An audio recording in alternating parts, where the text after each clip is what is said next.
I stared at the screenshots my sister, Susie Blake, had sent me, and my heart sank. A surprise?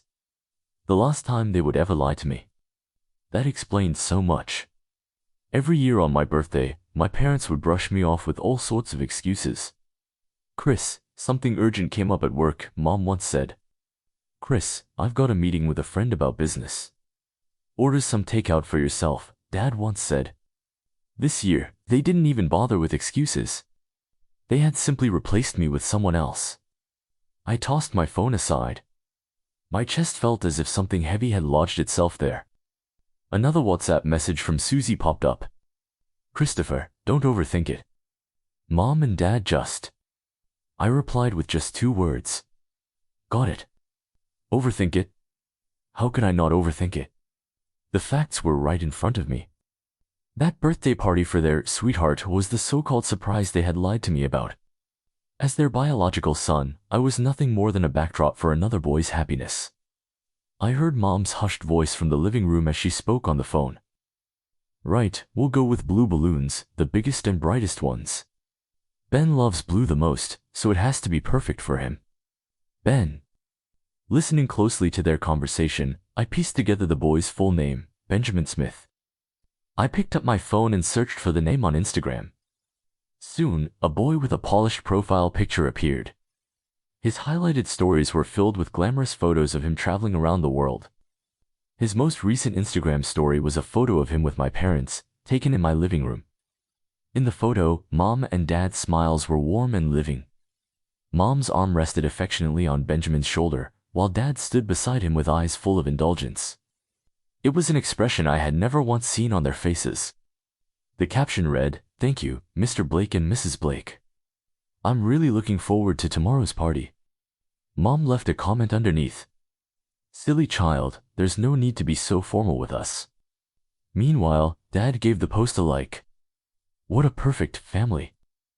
I saved the photo along with the group chat screenshots and stored them in my encrypted album.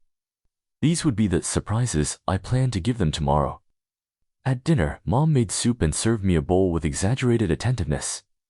"Chris, try it. I made this especially for you," she said. I looked at the greasy chicken soup. My throat tightened as a wave of nausea surged up. Is this supposed to liven up Benjamin's birthday party? I asked lightly. The smile on Mom's face froze. She glanced at Dad, and his expression darkened immediately. "What nonsense are you talking about?" "Benjamin," he replied. "Oh? Looks like you forget things easily, Dad." I took out my phone and opened the photo. "Isn't this boy your so-called sweetheart?" Dad's face turned ashen in an instant. Mom rushed to smooth things over. "Chris, you misunderstood. He's the son of an important client of mine. We're just helping to organize his birthday party." "A client's son?" I sneered. "Is he important enough to have a whole group chat, to be tagged as sweetheart, and to even receive a large money transfer? Is he important enough to make you ignore your own son's birthday entirely?" In an instant, the living room fell silent except for the sound of breathing. Susie rushed out of her room and grabbed my arm. "Christopher, let's not get carried away."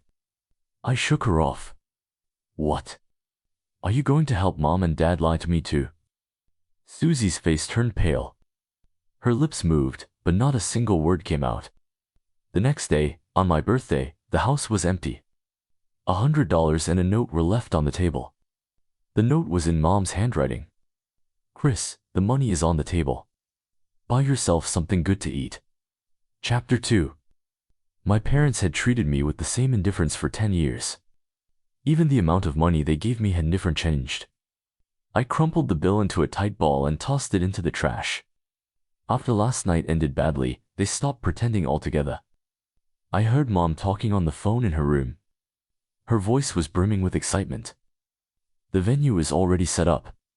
It looks just like a fairy tale." Dad was giving instructions on the balcony. "Bring the bottle of 82 Lafite.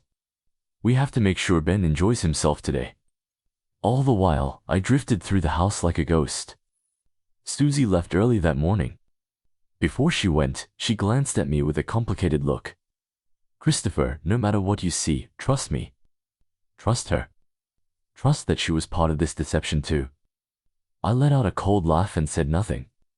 Around noon, a delivery truck stopped downstairs. Two workers unloaded an enormous gift box tied with an exaggerated bluebell. I stood by the window and watched. It turned out that, to them, I didn't even deserve a gift. Mom hurried downstairs, smiling from ear to ear as she signed for the delivery. She directed the workers with extreme care, afraid it might get damaged. I recognized the logo. It was a limited edition piano released just last month, priced well into 6 figures. Meanwhile, my old piano, which I had used for 10 years, had yellowed keys and was out of tune. I had hinted at it to Mom before, but she always replied, "If it still works, keep using it." The household expenses are heavy. It turned out that the expenses were not the problem. I simply wasn't worth it. The last trace of hope in my heart was completely extinguished. That afternoon, I changed into a black suit. I neatly styled my hair and adjusted my appearance to conceal the exhaustion in my eyes. I couldn't let them see me in such a disheveled state. I would draw a clear line between us with my head held high. I had overheard the address for the party during Mom's phone call the night before. They had reserved the most prestigious banquet hall in the city. I took a cab there. Along the way, the driver kept muttering at the impending event. "Young man, what big occasion is it today? The road ahead is blocked. I heard that some rich family is throwing a birthday party for their son, and it's incredibly extravagant." I forced a faint smile and said nothing. Yes, the party was grand, so grand that it was built on 10 years of my grievances. A long red carpet stretched across the entrance of the hall, flanked by rows of blue rose arrangements. On the welcome sign at the entrance, elegant cursive letters read, "Happy birthday to my sweetheart." It was signed, "With love, your mom and dad." I stared at those words, finding them painfully glaring. I took out my phone and sent Susie a message. "I'm here to see your so-called surprise." Then I took a deep breath and stepped inside in my leather shoes. Inside the banquet hall, glasses clinked and laughter filled the air. My parents stood in the middle of the crowd, smiling warmly as they entertained the guests. Beside them stood a boy dressed in a blue formal suit. That was Benjamin. He looked like a proud peacock, basking in everyone's attention and well wishes. Mom personally placed an exquisite diamond crown on his head and said gently, "Ben, today you're our most precious little prince." Dad handed him a velvet box containing a dazzling diamond necklace. "Do you like it? I had it custom made just for you." Benjamin smiled sweetly. "Thank you, Mr. Blake and Mrs. Blake. You are so good to me."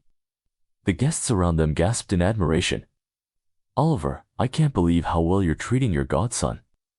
You're doting on him more than your own son." "Exactly. With generosity like this, we can't even compare." "Oliver, he's only a godson, and you're already treating him like this. If it were your own son's birthday, you'd probably pluck the stars from the sky." My parents laughed heartily. They waved their hands repeatedly and said, "It's the least we could do." No one noticed me standing in the corner. I held up my phone and recorded the scene clearly. Then, I straightened my suit, picked up a glass of champagne, and slowly walked toward them. The surrounding noise seemed to fade away. All I could see was that harmonious family of 3. Mom raised her glass and announced to the guests, "Thank you all for coming to celebrate our sweetheart's birthday today." "Your sweetheart?" I asked.